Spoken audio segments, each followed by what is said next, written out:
Different Stories by Austin Taylor. To my family and friends, thanks for the continued support. I love you all. Happy birthday, gorgeous. Happy birthday, gorgeous. Today is your day to shine. I bought you many gifts and a bottle of divine wine. I know we argue a lot, but that's okay. You and I will meet our differences someday. I love you very dearly with all my heart, but it seems our love has drifted apart. I don't think that this relationship will work anymore. I'm going to grab an axe and bust down your door. You get up and run away. I yell, please don't go, please stay. You got into your car and tried to drive away, but your car won't start. That means I'm forcing you to stay. You run into the house. Guess we're playing hide and seek. I think I'm going to sneak in and take a peek. I walk inside. Everything is silent. I never knew I was this violent. I walk up the stairs and can hear you breathe.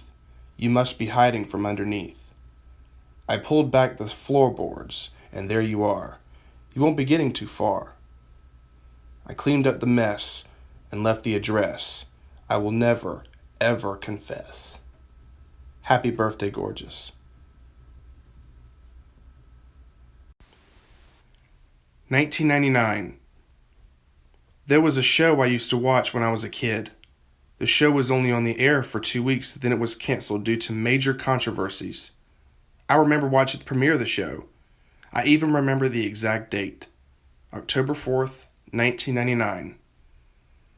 The first episode was called Playing with Scissors, and it showed little hands being cut with them. This horrified me. I mean, can you imagine a 5-year-old watching something like that? Watching the second episode happened by accident. I was playing in the living room, and it just popped on the television. I cannot explain, but it felt like as if I was being brainwashed or something because nothing could pull me away from the line of fire of the television set.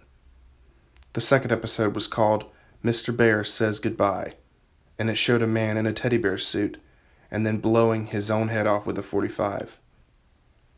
Once the show ends, I can physically move my body again. My parents didn't see the first episode, but they caught a glimpse at the end of the second one and called the TV station to complain. By the third week, the show was off the air.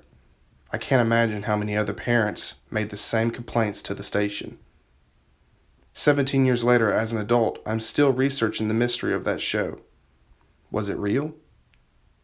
I remembered at the end of both episodes, it showed an old rusty building with text that says, "This is where the bad kids go." I mapped the photo of the building, and it's only 5 blocks away from my home. How could this be?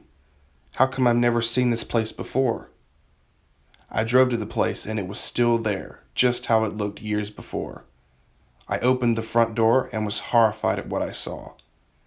There was children's clothing, blood, and other rotting body parts all over the floor, and a video camera in the center of the room. My old guardian. My name is Jack, and do I have a story to tell you? It happened a long time ago when I was a teenager.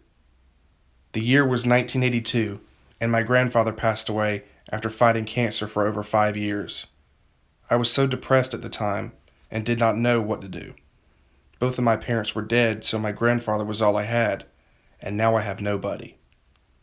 About a week after the funeral, my life changed forever. Let me explain. I was asleep in my bed, and I heard the sound of humming. I even remember the name of the song that was being hummed. It was Georgia on My Mind, a song that my grandfather would sing all the time. A cold chill ran up my spine, and I was trying to convince myself that it was all in my head. I even tried to block the humming with my pillow, but it didn't work. After a while, I finally got enough courage to go downstairs to see where the noise was coming from. I assumed that maybe someone from the neighborhood was playing a mean prank on me, but I was wrong.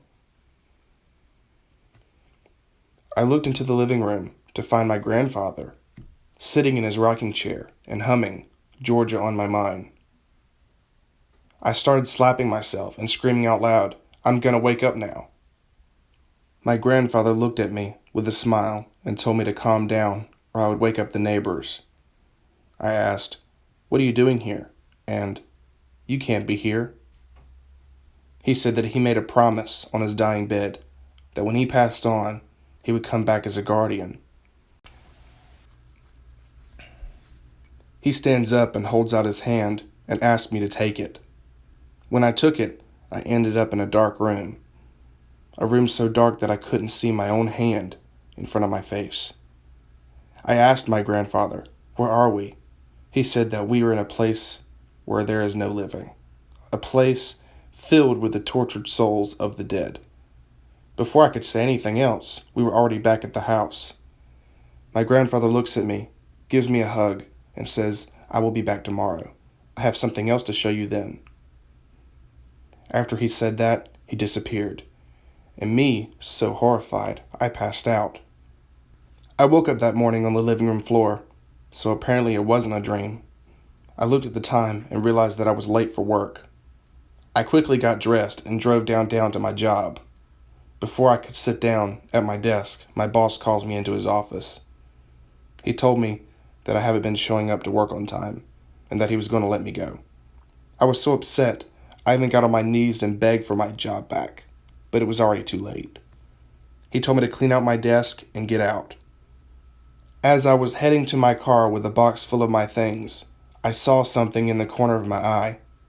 I turned around, and there was nobody there. I guess I have finally lost it. I went to the bar for a few hours and went home around 9:32 p.m. All I wanted to do was sleep, and when I laid down and was about to doze off, I heard the humming again. I walked into the hall and started to walk down the stairs, and with my drunken stupor, I fell down the stairs. When I hit the last step, I heard, "What are you doing with your life?" I look up, and it was my grandfather, sitting in his rocking chair, at just about the same time I saw him the night before. He stands up and asks for me to take his hand once again. When I took it, I ended up in an extremely bright room. It was so bright in there that even covering my eyes would not block that light as bright as it was. I saw my mom and dad, my grandmother, a girl I knew when I was much younger who committed suicide. Everyone I knew and cared about was there. I asked my grandfather, "Are we in heaven?" He looks at me and says something that I will never forget. He said, "Only in my eyes. It's not your time yet." We appeared back at the house, and my grandfather said, "I gotta go now." I said, "Wait, will I ever see you again?" He said, "That's all up to you." Then he disappeared. I learned a valuable lesson that night, many years ago. I will see them all again one day. I've made my decision a long time ago. Pretty Woman. Barbara Johnson was a famous supermodel in the late 70s. She was one of the most beautiful girls at the time. She won several awards and got tons of movie roles. In 1981, she got into a terrible car accident, leaving her face permanently damaged. After leaving the hospital, she was fired from her modeling job because they said she wasn't pretty anymore, and she believed it. She thought she was going to be ugly for the rest of her life. Barbara went into a deep depression and was running short of money. One day, she had enough. She wasn't going to live the rest of her life like this. She cut the face off a female mannequin and wore it on her face as a mask. Now, she's finally a pretty woman again. The dentist's office. The pain in my tooth is getting worse. I cannot stand it anymore. My girlfriend suggested that I go to the dentist. I yell at her that I will never go, not realizing that I've never told her the problem I have with dentists. I get her to stop crying, to explain why I hate them. When I was 6 years old, I had a bad experience that left me traumatized. I went in to get a cavity filled, and when they gave me the laughing gas, I had a scary image. The doctor came in and started to pull all of my teeth out. I fight him in the chair until I push him over and he hits his head on the corner of the table, killing him on impact. I spit out broken teeth and blood and ran for the door. Before I could escape, the doctor's assistants grabbed me by the shirt and dragged me away. The rest is a blur. My girlfriend's crying turns to laughing and starts calling me a scaredy cat, and it was probably the laughing gas. I agree with her. At this point, I feel stupid. This entire time, I'd been scared to go, but it never occurred to me that it might have been the laughing gas. The next day, I walk into the dentist. I was man enough to walk in, but I was still nervous. The little voice inside my head keeps saying, everything is going to be alright. Nothing bad is going to happen. I keep repeating that phrase in my head, and it seems to be doing the job.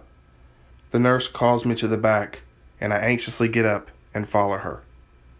She seats me in the chair, and I'm shaking at this point. The nurse looks at me and said, as sweet as she could, "What's wrong?" I say, "I'm just a little nervous." And she said, "Don't worry, it will all be over in a minute." I get comfortable in the chair and try to relax, and then the doctor comes into the room. He introduces himself and pulls out the laughing gas, and I stop him from putting the mask on my face. I beg him to not use the gas, to use the needle instead. The doctor holds me down and shoves the mask in my face. I'm screaming and pushing the doctor, and it took him and almost all the nurses to hold me down. The gas takes hold, and I drift away into darkness. And in my imagination, the doctor, who I saw years before, is standing above me, bleeding in the head and holding a knife. He says, "Hold still. This will not hurt a bit." I screamed for dear life, and before I could do anything, I woke up from the chair, and the doctor says, "See? That wasn't so bad, was it?" The theater. Brad and Kenny, two close friends, are walking down the street of their childhood. They pass by the old movie theater, and they both immediately remember the fun memories they had there. They also remembered when the place closed down because the usher that was running the place was leading a cult in the basement. As they continue to walk down the street, the theater lights come on. The usher slowly walks out and puts up a sign that says free admission. Kenny wanted to check it out, but Brad wasn't so sure. After Kenny begged for a few moments, Brad finally agreed to go inside. Walking into the place, they both were amazed. The building looked just as new as the time they had first went in there on opening day. The usher says, "I would hurry. The show is about to begin." They quickly grabbed their popcorn and drinks and sat down. Brad is still getting weird vibes, but Kenny calms him down by saying, "It's just a movie." The movie starts, and it's called The Theater, and Kenny, having a great time, says, "Hey, it's about a movie theater. Haha." The movie starts to change, and the cast on the opening credits star Brad Taylor and Kenny Alday. Brad has had enough and yells, "I'm getting the hell out of here." They both stand up and run to the door, but it will not open. The credits of the film end and fade out and opens up to Brad and Kenny trying to open the theater doors. Everything they said or did was what happened next in the movie. Brad yells at Kenny saying, "I told you this was a bad idea." The usher walks up behind them, holding an axe. They beg for their lives, and the usher says, "It's just a movie." The usher kills them both and says, "There. Now you're a new addition to the movie." 20 years later. Wendy and Allie, two close friends, are walking down the street of their childhood. They pass by the old movie theater, and they both immediately remember the fun memories they had there. They also remembered when the place closed down because the usher that was running the place was leading a cult in the basement. As they continue to walk down the street, the theater lights come on. The usher slowly walks out and puts up a sign that says free admission. They both walked up, and the usher says, "Come on, ladies. The show is about to begin." Mr. Boogie. The year is 1939. The Great Depression has just ended. Our story begins with two single mothers and their two children. The mothers strike up a conversation as they wait for their boys to get home from school.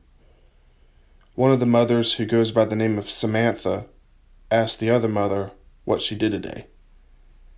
The other mother says she dusted around the house and caught up on her reading. Samantha goes on to tell her that she really needs to find herself a new husband. Marissa gets mad and says, "Hey, you are no better."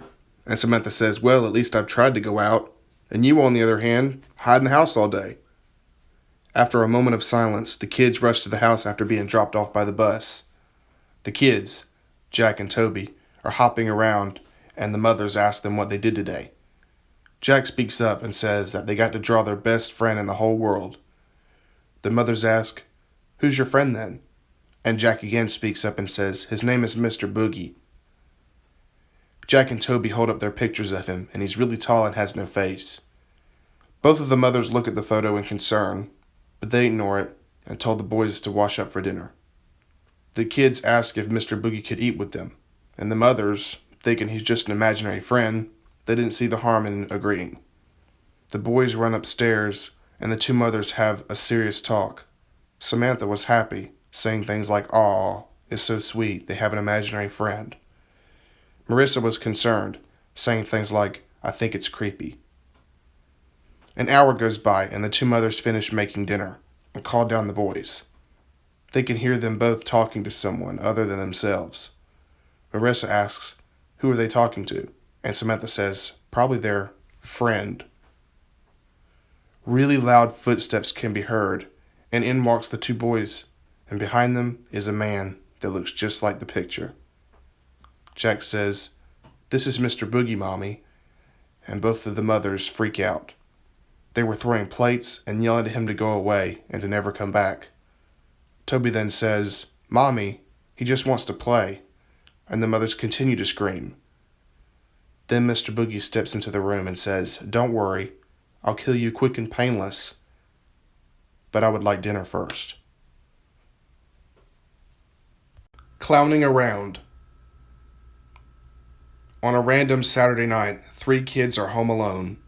They are taking turns playing Mortal Kombat and are bored to death. The oldest kid suggests that they go to the local carnival, and they all agreed. They hopped into the 1987 Cadillac and drove 5 miles. When they arrived at the fairgrounds, the 3 kids were welcomed by a clown. He was 7 feet tall and had a huge red smile as if it was dripping with blood. The 2 little kids screamed and hid behind the oldest kid. The clown giggles and starts to chase the 2 little kids, and the oldest one pushes him to the ground. The kid yells, "Don't you ever do that again. This is a carnival, not a haunted house." The clown slowly gets up, dusts himself off and says, "I'll remember that," and walks away from them. The kid gets them to stop crying and tells them, "Come on, let's go get some cotton candy. This place won't stay open for much longer." The 2 kids ask, "Will there be any more scary clowns?" And the oldest kid said, "Yeah, probably, but don't you pay them no attention." They walk through the gates, and just as they thought, there are hideous clowns all over the place. The oldest kid whispers to them, "Remember, don't look at them, and they will not bother you." They continue to walk, and finally found the cotton candy stand. They walk up, and each of them gets some. As they eat it, the kids say, "Something tastes funny." The older kid agrees and tells the man selling the candy, and he says nothing's wrong with it. They just ignored it and try to have a fun time. They go to the booth selling caramel apples. They begin to eat them, and they too tasted funny. At this point, the oldest kid is furious and takes the kids home. As they leave, the same clown that they ran into before says, "Come again soon." They get home and go to bed, and the next day while they're eating breakfast, the local news comes on. They were saying at the fair police had found human remains in the food, and that a guy dressed as a clown was responsible. The kids look over the back sliding glass window door to find a dead man. What's left of him anyway. On the body there lays a note that says, "Did you get scared yet?" Buried. My eyes are closed and I can't breathe. I can't think or even unfreeze. I'm in this dark, cold box I now call home. I can't wait to meet my maker, sitting on his throne. I don't know how this happened, not a clue. Maybe I just had a bad case of the flu. It wasn't an accident, I know that for a fact. I guess I wasn't quick enough to act. I was murdered by a cold-blooded killer. I'm almost certain it wasn't the stripper. 2 shots to the back, and I'm out like a light. Then I was buried 6 feet under, that night. I awoken all alone, in a box of a place unknown. I realized that I'm not dead yet. I started screaming for help instead. Nobody came for help, and there I laid. I was starting to get afraid. Everything went black, and my eyes opened once more, to the sound of my wife's loud snore. It was all a dream, thank God. The random gun sitting on the bedside table is rather odd. I quickly jump out of bed to confront my wife and ask her why she was planning to end my life. She smiled and grabbed the gun. I turned around and started to run. 2 shots to the back, and I'm out like a light, buried 6 feet under, out of sight. I saw the devil. I saw the devil on a Sunday afternoon. I saw the devil on a sunny afternoon. I started to laugh when he offered me a balloon. He was acting like I was his best friend, as he does to everyone until the end. He tells you that you could rule the world with one condition, to offer a signature in blood as a regular tradition. You will be a millionaire with a bunch of houses and cars, even acting with all the movie stars. You'll be happy for many years to come. The devil made you out to be dumb. He has your soul, but it's not too late. Just accept the big man upstairs before you have a horrible fate. If you fail to break free from his trap, you will join all your friends down below in an eternity of pain and suffering from the rusty tap. The Perfect Family. It's picture day in the Johnson house, and Miss Johnson sets up the camera in the living room. Her 2 kids are fighting, and her husband is complaining about the coffee not being fresh. All she wants is one perfect photo, but nobody will hold still long enough to take one. After trying for almost 2 hours, she had enough. She walks to the bedroom and pulls out her husband's gun from his sock drawer. She walks back into the living room and threats that if they don't hold still, she was going to shoot them. Her husband flips out and tries to grab the gun from her hands, but ends up getting shot in the foot. He was in so much pain that he just lied on the floor. Both of the kids are crying, and her husband is on the verge of crying. She props all 3 of them on the couch and tied them up. They refuse to smile. She takes care of that by using old fish hooks and string to pull their mouths open to smile. She adjusts the focus on the camera and hits the button and runs to sit with them. After a click and a flash, she says, "There's our new Christmas card." Creepy Crawlers. An old man had a house on Neibold Street, and he lived there ever since he was a child. He remembered the house like it was yesterday, all brand new. He used to play hopscotch on the sidewalk in the summertime. He would play with 6 friends that also lived on the street, who were all dead now, unfortunately. He would eat ice cream, run by a man that dressed as a clown. The name of the truck was Mr. Bob Gray's Ice Cream. He loved that stuff. That's pretty much all he remembers of his childhood due to his bad case of Alzheimer's. There was one other thing he remembered. It was the bugs. He distinctly remembered that his home had a terrible bug infestation. Fast forward over 65 years later, he's still here. Every morning he would begin his normal routine, eat breakfast, go to the bathroom, and brush his teeth. He has had this bad bug problem for quite some time, so he kills a few of them each day. He refuses to call an exterminator because he doesn't want to pay for it. He's used to it. As he brushes his teeth, he notices a big spider on the ceiling, but it's too high for him to reach. This spider was huge and had a red spot on it. Definitely one he's never seen before in his many years of living there. He was used to them, but still hated them, and if they could think and speak, they would hate him right back. After he brushed his teeth and walked into the kitchen and grabbed himself a can of bug spray, he walks back into the bathroom and aims the spray at the spider and opens fires. The spider falls to the floor, but before it dies, it gives birth to a bunch of little spiders. He tries to step on them, but they're way too fast. They rush and hide by crawling in a hole in the wall. The old man was furious, but went on about his business. He had to do that day. While he walks down the street to get to the local grocery store, he noticed a spider on his shoe.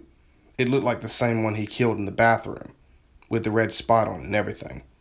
The man shook it off, and before he could step on it, the spider jumps onto his hand and bites it. He screams in pain and gets back home as quickly as possible. When he walks through the front door, his vision begins to blur, and his hands swell up to the size of a golf ball. He faints and falls to the floor. Everything goes black. He wakes up for what seems like an eternity later, and his house is dark. He looks at his hand, and there is no bite there anymore. Now he begins to wonder how long he's been lying there. Days, weeks, months, years. He walks to the house to the bathroom and turns on the sink. He cups his hands under the faucet to drink some water. Before his eyes, the water flowing on his hands turned to blood. He shrieks in horror and hits the wall behind him, breaking it on impact. He turns around and the walls are filled with spiders, big and small. Even though they're all different sizes, they all have the same red spot on their backs. He runs down the hall and does the only thing he could think of at that moment: hide in the closet. While inside the dark and damp closet, he can hear the pitter-patter feet of the spiders crawling out of the wall and onto the hardwood floor. He opens the door slowly, and when he was ready, he ran to the front door. The door was locked, and as he fights to open it, from behind him is about 1,000 spiders rushing over toward him. His screams are so loud they manage to cover the sound of the thousands of spiders' feet crawling over to him. When he gets the door unlocked and opens it, he falls over the edge. Everything outside the house was an endless room of darkness. Once he falls, he jolts awake on the floor from where he fainted. He looks at his hand, and the bite was there, all green with a stream of pus pouring out. Again, he begins to wonder how long he's been lying there. Days, weeks, months, years. He walks through the house to the bathroom. He puts his hands on the sink, about to turn it on, and remembers the blood and steps back. When he does that, he slips and hits the wall behind him, breaking it on impact. He turns around to find thousands of spiders, big and small. He screams as they all leap on him, biting every inch of him. About 45 minutes later, the police shows up to the house. A neighbor called saying she heard a loud scream. The policeman knocks on the door, and there was no answer, so he busts it down.